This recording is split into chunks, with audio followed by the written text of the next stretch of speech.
पाकिस्तान की जानिब से राजौरी के नौशहरा सेक्टर में एक मरतबा फिर फायरबंदी मुआहदे की खिलाफ वर्जी की गई है। पाकिस्तानी गोलाबारी में फौज का एक पोर्टर शहीद हो गया है। पाकिस्तान की जानिब से 5 चौकियों को निशाना बनाया गया।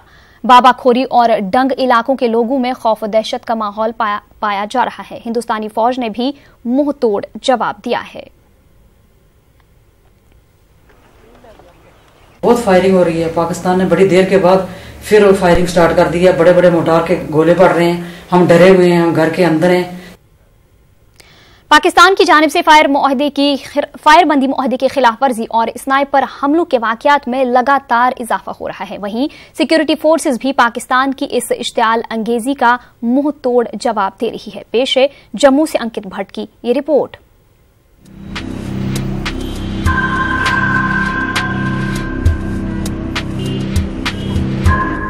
मौसम सरमा में पाकिस्तान की जानिब से हमेशा ये कोशिश रहती है कि जम्मू डिवीजन में मिलिटेंटों की दरअंदाजी कराई जाए। जम्मू रेंज के आईजीपी एसडी सिंह जामवाल का कहना है कि सरहद पर सिक्योरिटी के सख्त इंतजाम किए गए हैं और हर तरह के चैलेंज का सामना किया जा रहा है।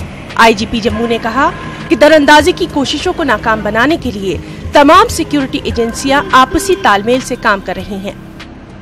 देखिए, एलओसी के ऊपर जहां हमारी भारतीय सेना और सुरक्षा बल जो हैं वो पूरी चौकसी बरत रहे हैं और जैसा आपको पता है यहां से पाकिस्तान इस सीज़न में धुंध और सर्दी का फ़ायदा उठा के उनकी कोशिश होती है कि यहां पे दहशतगर्दों को भेजा जाए।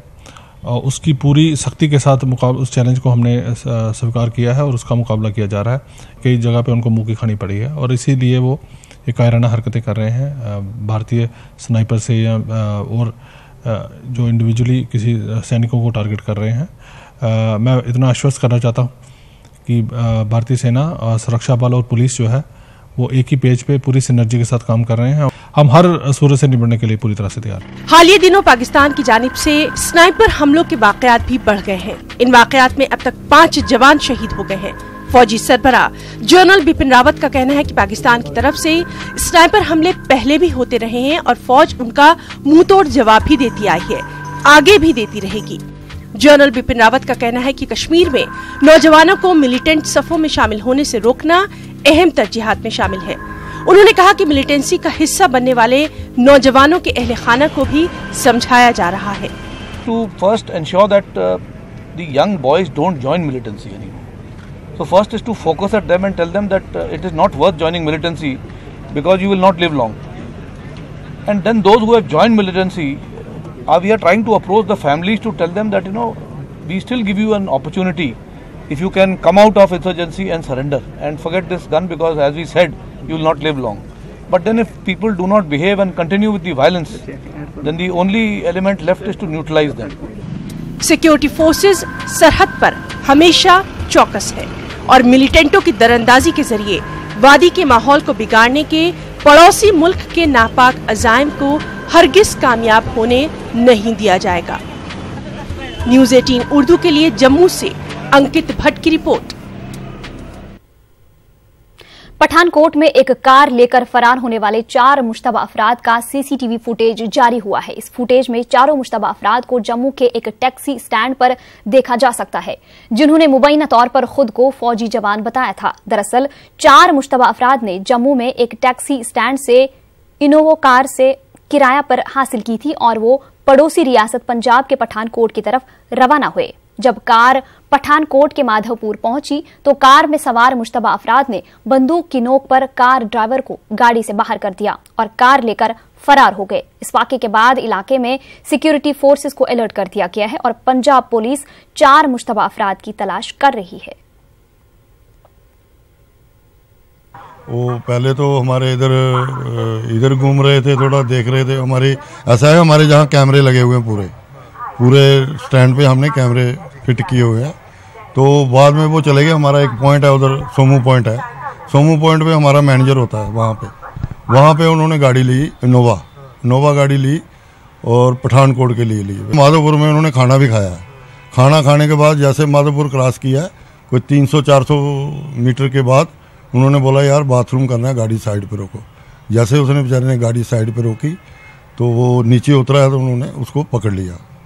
पकड़ के तो पहले तो गाड़ी में डाल रहे थे, वो गाड़ी में बेचारा किसी तरीके से नहीं गया। बाद में उन्होंने उसको धक्का मारा फेंक के नीचे, तो गाड़ी स्टार्ट करके वो अपना भाग गए। कैमरे की फुटेज वो भी ले गए हैं, पंजाब वाले भी हमारी कैमरे की फुटेज उन्होंने भी ली है। कैमरे की फुटेज जो है J&K पुलिस ने भी ले ली है, हमने फुटेज दे दी है। आगे इनका काम है कि हम कैसे करेंगे ये।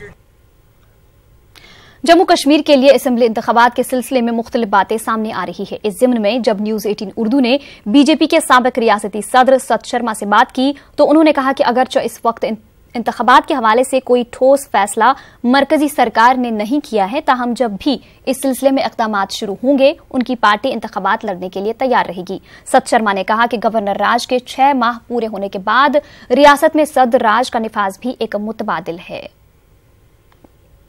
गवर्नर राज के समय में भी और जम्मू कश्मीर के विषय में एक प्रावधान है कि गवर्नर राज के साथ साथ 6 महीने के अंतराल के बाद राष्ट्रपति राज जो है वो लगता है।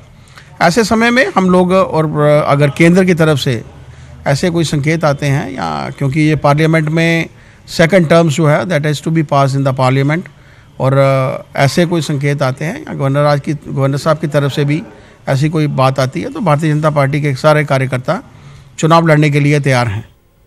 उधर रियासती कांग्रेस की मांग है कि रियासत में जल्द असेंबली इंतखाबात कराए जाएं। पार्टी के तर्जुमान आला रविंदर रैना ने कहा कि अगर रियासत में बल्दियाती और पंचायती इंतखाबात हो सकते हैं तो असेंबली इंतखाबात कराने में देरी क्यों की जा रही है। उन्होंने कहा कि अगर इस मौके पर जोड़ तोड़ की सियासत करके सरकार बनाई गई तो वो अवाम के लिए ठीक नहीं होगा और न ही इससे रियासत का कुछ भला होगा। मैंडेट के विरुद्ध जो गठबंधन बना था उसी की वजह से आज रियासत के हालात जो हैं बहुत बदतर हुए, और जिसको कि संभालने की कोशिश गवर्नर एडमिनिस्ट्रेशन कर रही है। ना सिर्फ सिक्योरिटी सिचुएशन ख़राब हुई बल्कि गवर्नेंस लेवल पे भी जो है वो मिस मैनेजमेंट मिस रूल जो रहा है। प्रक्रिया कानूनी तो यही है कि जब कोई पार्टियां का आईनी तरीके से कोई सरकार जो है वो नहीं बन सकती, और जैसे गवर्नर साहब ने भी कहा है हालात तो ये डिमांड करते हैं कि असेंबली जो है वो भंग करके नए चुनाव हों जब भी माकूल समय हो। बल्दियाती इंतखाबात में चुनकर आए श्रीनगर के कॉरपोरेटर्स ने श्रीनगर में काउंसिल हॉल में खामोश एहतजाज किया। उनका कहना था कि सरकार ने जितना जोर इन इंतखाबात को मुनक्किद कराने के लिए लगाया इतनी ही सुस्ती से कॉरपोरेशन का काम हो रहा है। उन्होंने फंड्स की अदम दस्तयाबी का इल्जाम लगाते हुए कहा कि अभी तक कॉरपोरेशन की एक भी नशिस्त मुनक्किद नहीं हो सकी है। उनका कहना है कि हर माह काउंसिल की 12 सिटिंग्स होनी है। कॉरपोरेटर्स ने कहा कि उन्हें कई दीगर मुश्किलात से भी दो चार होना पड़ रहा है। उनका कहना है कि जो वादे सिक्योरिटी के हवाले से उनके साथ किए गए थे वो भी पूरे नहीं किए जा रहे हैं। उनका कहना है कि इस वजह से वो गैर महफूज महसूस कर रहे हैं। हम प्रोटेस्ट इसलिए कर रहे हैं कि जो गवर्नर साहब इलेक्शन के पीछे लगे थे कि इलेक्शन करो, वो तो इलेक्शन हो गया है, लेकिन वो तो उनका एक नारा था कि इलेक्शन करके हम यहाँ पे डेवलपमेंट प्रोसेस जो है वो शुरू करेंगे। अभी आज 1.5 महीना हो गया हमें ओथ उठाए हुए, लेकिन अभी तक कोई डेवलपमेंट प्रोसेस हुआ ही नहीं। इलेक्शन से पहले हमें वादे किए हैं, प्रोमिस किए हैं कि आपको सिक्योरिटी मिलेगी, आपको एकोमोडेशन मिलेगी, तो अभी तक वो कभी उन्होंने प्रोवाइड नहीं की है। इलेक्शन से पहले मतलब मैंने लोगों के साथ वादा किया था, जिन लोगों ने मुझे वोट कास्ट किया है। मैं वर्क प्रोग्राम के लिए अपने वार्ड में गई थी, बहुत सारी प्रॉब्लम्स हो रही है उनको, सो दैट मैं जल्द से जल्द ये चाहती गवर्नर साहब से मैं इल्तिजा कर रही हूँ कि जल्द से जल्द हमारी प्रॉब्लमें सॉल्व होनी चाहिए। जम्मू कश्मीर और हिमाचल प्रदेश के दरमियान मुतबादिल सड़क राबिते की जानिब एक अहम पेशरफ्त हुई है। बीआरओ ने नीमो से शिंकोला सड़क की तामीर मुकम्मल कर ली है। आइंदा साल से यह सड़क ट्रैफिक के लिए खोल दी जाएगी। पेश है पदम जंस्कार से नूरुल इस्लाम की ये रिपोर्ट।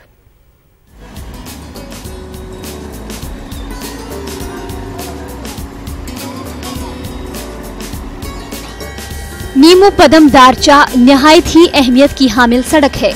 जंस्कार खित्ते में बॉर्डर रोड ऑर्गेनाइजेशन ने इसकी तामीर की है और ये जम्मू कश्मीर और हिमाचल प्रदेश के दरमियान मुतबादिल राबते का जरिया है। बीआरओ के प्रोजेक्ट विजैक के तहत बॉर्डर रोड टास्क फोर्स ने इस रास्ते को हमवार करने में अनथक जद्दोजहद की है। पहले मरहले के तहत पद्दम से शिंकोला के बीच 104 किलोमीटर तक रोड की तामीर का मंसूबा बनाया गया था। दुश्वार गुजार घाटियों व रास्तों और मौसम की वजह से काम के अयाम में कमी के बावजूद अक्टूबर तक फॉर्मेशन कटिंग का अमल मुकम्मल कर लिया गया था, लेकिन इस सिलसिले में फुतकल और श्राप दरिया के जंक्शन और पूर्णिया गांव के करीब वाक़िया 160 फीट के बेली पुल का तामीराती काम बाकी था। रवां साल वक्त से पहले बर्फबारी और दर्ज हरारत में -15 डिग्री सेल्सियस तक गिरावट की वजह से इस पुल की तामीर अहम चैलेंज था, लेकिन RCC 126 के एहलकारों के मुसम्मम इरादे और मुस्तकिल कोशिशों से इस पुल की तामीर मुकम्मल कर ली गई है। इस पुल की तामीर से कई गाँव चार, पूर्णिया, कुरू और गुरगियाग को जोड़ा गया है। इस सड़क राबिते से ज़ंस्कार खित्ते की समाजी व माशी तरक्की में काफी मदद मिलेगी। नीमो से दारचा तक इस अहम सड़क को आइंदा साल से ट्रैफिक के लिए खोला जाएगा। न्यूज़ 18 उर्दू के लिए नूरुल इस्लाम की रिपोर्ट। जिला कुलगाम के मैदानी इलाकों में कल से बारिश का सिलसिला जारी है। उधर आज सुबह अहराबल, दिनू कंडी मर्ग और जिला के पहाड़ी इलाकों में बर्फबारी शुरू हुई। कई इलाकों में बारिश का न थमने वाला सिलसिला जारी था। दर्जा हरारत में कमी की वजह से लोगों ने घरों के अंदर ही रहने को तरजीह दी। ट्रैफिक की नकलो हमल भी मुतासिर रही। जिला इंतजामिया के मुताबिक मौसमी हालात से निमटने के लिए वो तैयार हैं। उधर जिला शोपियां के बालाई इलाकों में आज दोपहर से ताजा बर्फबारी शुरू हुई है। हेरपुरा और इसके मुल्हका बालाई इलाकों में आज दोपहर से ताजा बर्फबारी हुई है। इन इलाकों में दर्ज हरारत में काफी कमी वाक़या हुई है। तारीखी मुगल रोड पर दोबजन और पीर की गली के मकामात पर भी ताजा बर्फबारी हुई है। हुकाम ने पहले ही एहतियात के तौर पर मुगल रोड को बंद किया है। वहीं पहलगाम के बालाई इलाकों में भी ताजा बर्फबारी की वजह से शदीद सर्दी की लहर पैदा हो गई है। उधर आडू वैली और चंदनवाड़ी समेत दीगर सयाहती मकामात पर भी ताजा बर्फबारी हुई है। बर्फबारी की वजह से सयाहती शोबे से जुड़े अफराद में नई उम्मीदें जाग गई हैं। लोगों का कहना है कि आडू और कोलाहाई ग्लेशियर पर ताजा बर्फबारी से न सिर्फ सयाहों की आमद में इजाफा होगा बल्कि एडवेंचर टूरिज्म के मौके भी फराहम होंगे। वहीं द्रास सोनामर्ग रोड गुज़िश्ता 3 दिन से बंद रहने से दर्जनों मुसाफिर दरमांदा हो गए हैं। करगिल और द्रास में तकरीबन 300 ट्रक्स, 50 बसें और 250 से ज्यादा छोटी गाड़ियां फंसी हुई हैं। हालांकि कल मीनामर्ग से सोनामर्ग जाने के लिए चंद फौजी गाड़ियों को इजाजत दे दी गई थी, ताहम बाद में सड़क से गाड़ियों के फिसलने को देखकर ट्रैफिक की आमदरफ्त रोक दी गई। चंद मुसाफिरीन ने एहतिजाज भी किया। जिला इंतजामिया की जानिब से द्रास में दरमांदा मुसाफिरीन के लिए खाने और रहने का इंतजाम किया गया है। वहीं जोजिला में 1 फीट बर्फबारी रिकॉर्ड की गई तो मीनामर्ग और द्रास में 4 इंच बर्फबारी हुई है। 4 दिन से फंसा हूँ यहाँ पर, हमें बहुत फैसिलिटी मिल रही है एसडीओ साहब की तरफ से। हम उनके बहुत बहुत मेहरबान है। उन्हें हमें खाना सब कुछ इंतजाम यहाँ पर मिल रहा है। अंदर रूम में कम्बल भी दिए हैं, जैसे कि जैकेट, सॉक्स, सब कुछ हमें। डीजी साहब की स्ट्रिक्ट डायरेक्शन थी कि वहाँ पर राशन दिया जाए, तो हमने वहाँ पर राशन भी डिस्ट्रीब्यूट किया है। जैकेट्स, सॉक्स और कुछ कंबल यहाँ पर डिस्ट्रीब्यूट किए हैं। और साथ में यहाँ पर कंटिन्यूसली हमने लंगर चलाया हुआ है ताकि इनको कोई दिक्कत न आए। जिला शोपियां में भारी बिजली की कटौती के खिलाफ बार एसोसिएशन शोपियां ने डीसी ऑफिस शोपियां में एहतिजाज किया। वुकला ने हाथों में मोमबत्तियां और लाल टीन लेकर एहतिजाज दर्ज कराया। वुकला का कहना था कि 1 साल से जिला शोपियां में बिजली की बड़े पैमाने पर कटौती हो रही है। हालिया बर्फबारी के बाद इसमें काफी इजाफा हुआ है। बाद में डीसी उवैस अहमद ने एहतिजाजियों को यकीन दिलाया कि बिजली सप्लाई को बेहतर बनाया जाएगा। 4-4 घंटे के बाद हर 4 घंटे में बिजली ऑफ रहती थी। हम आज तक सब्र करते आए हैं। हम देख रहे हैं हमारे आसपास जो भी डिस्ट्रिक्ट्स हैं, जो भी देहात हैं, बिजली वहाँ कटौती तो रहती है, मगर जो हमारे साथ सलूक हो रहा है शोपियान के इलाके में, हमारे देहात, हमारा टाउन बिजली से बिल्कुल महरूम हो रहा है। रामबन के बैटरी चश्मे से 3 लाशों को बरामद कर लिया गया है। एनडीआरएफ, एसडीआरएफ, फौज, पुलिस और सिविल क्यूआरटी रामबन की 9 दिनों की मुश्तरका तलाशी कार्रवाई के बाद चश्मे से 3 लाशें बरामद कर ली गई हैं। वाज़ेह है कि 5 नवंबर को श्रीनगर से आ रहा पंजाब का एक ट्रक जमीन खिसकने के वाक़े के बाद सड़क से फिसलकर बैटरी चश्मे में गिर गया था। इस वाक़े में 3 अफराद लापता हो गए थे। लाशों को जिला अस्पताल रामबन मुंतकिल किया गया। महलूकीन के अहले खाना को पंजाब से तलब कर लिया गया था और लाशों की शिनाख्त भी हो चुकी है। दिन से ये ऑपरेशन कंटिन्यू चल रहा था, जिसमें एनडीआरएफ, एसडीआरएफ, पुलिस प्रशासन, सिविल की टीम ने भी हमारे साथ शमूलियत दी, स्पॉट पर भी गए। और अभी ये ऑपरेशन आज 10वें दिन जो सुबह जैसे पता लगा कि एक डेड बॉडी हमें मिल चुकी है, तो वैसे ही फौरन सारी टीमें जो है नीचे स्पॉट पर पहुंची। यहाँ से कि लगभग 600 मीटर डेप्थ में जो ये डेड बॉडियाँ रिकवर हुई हैं तीनों, और सभी एजेंसियाँ यहाँ मिलकर इस ऑपरेशन को पूरा सक्सेसफुल बना दिए। श्रीनगर शहर में हर 10 में से एक शख्स ज़ियाबतीस का शिकार है, जबकि 22% आबादी में ज़ियाबतीस की अलामात पाई गई हैं। ये चौंकाने वाला इंकिशाफ गवर्नमेंट मेडिकल कॉलेज श्रीनगर ने आलमी यौम ज़ियाबतीस के मौके पर किया है। पेश है हमारे चीफ रिपोर्टर परवेज भट्ट की ये रिपोर्ट। जिंदगी में आराम और आसाइश की तलब और गैर मुतवाज़िन ग़िज़ाओं के इस्तेमाल से कसीर तादाद में लोग ज़ियाबतुस मरज में मुब्तला होते जा रहे हैं। गवर्नमेंट मेडिकल कॉलेज श्रीनगर की जानिब से डॉक्टर शेख मोहम्मद सलीम और उनकी टीम ने शहर में ज़ियाबतुस के ताल्लुक से एक तज्जियाती मुताला किया है। इस मुताले में इस बात का इंकशाफ हुआ है कि हर 100 में से 10 अफराद जिनकी उम्र 20 साल से ज्यादा हैं ज़ियाबतुस मरज में मुब्तला हैं और ये इंसुलिन पर इन्हिसार करते हैं।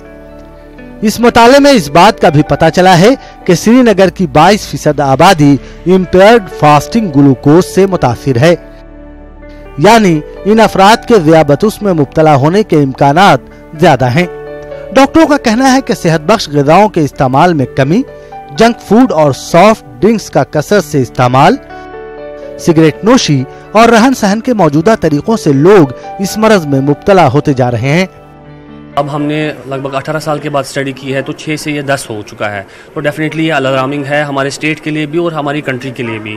और हमारी कंट्री जो इंडिया है, इसको diabetic country of the world भी कहा जाता है, diabetic capital of the world भी कहा जाता है। तो डेफिनेटली हमें आज ही इक़दाम लेने चाहिए ताकि हम कल को इस डिजीज़ से, इस बीमारी से बच जाएं। लोग तेजी के साथ ज़ियाबतुस के मरज में मुब्तला हो रहे हैं, लेकिन इसको कंट्रोल करने के लिए कम ही इक़दामात देखने को मिलते हैं। आलमी यौम ज़ियाबतुस के मौके पर GMC श्रीनगर ने इंटरनेशनल डायबिटीज फेडरेशन के इश्तराक से कैंपस में एक बेदारी व स्क्रीनिंग कैंप मुनक़िद किया। माहिर डॉक्टरों और स्कॉलरों ने इस मौजू पर अपने ख्यालात का इजहार किया और दर्जनों अफराद का ज़ियाबतुस स्क्रीनिंग टेस्ट भी किया गया। सिम्टम्स पाए जाते हैं उनको पहले तो एकदम से डॉक्टर साहब के पास जाना चाहिए। उनका खाना, हर चीज़ जो हमने इस पैम्पलेट में लिखा हुआ है, हर चीज़ उनका डिफरेंट होना चाहिए। उनको चर्बी वाला खाना कम करना चाहिए, कार्बोहाइड्रेट्स कम करने चाहिए। उनको बेसिकली हमने देखा किया कि मॉलिक्यूलर लेवल पे भी एक्सरसाइज एक बड़ी चीज़ है। तो मुझे लगता है जो सीडेंट्री लाइफ है, जो बैठे रहने की आदत है, उसने ही ये चीज़ बहुत ज़्यादा, जैसे आपने अभी सुना, बढ़ाई। तो इसके लिए हमें डेफिनेटली चलने का फैशन वापस लाना चाहिए। कहीं छोटी डिस्टेंस पे हम पहले जाते थे तो हम चलते थे, अब उसमें भी गाड़ी। So I think that is the biggest culprit and the junk food that we are taking. ज़ियाबतुस एक जीनियाती मरज है और घर का कोई एक फर्द इसमें मुब्तला हुआ तो दीगर अरकान खानदान के भी इस मरज में मुब्तला होने के इम्कानात ज्यादा रहते हैं।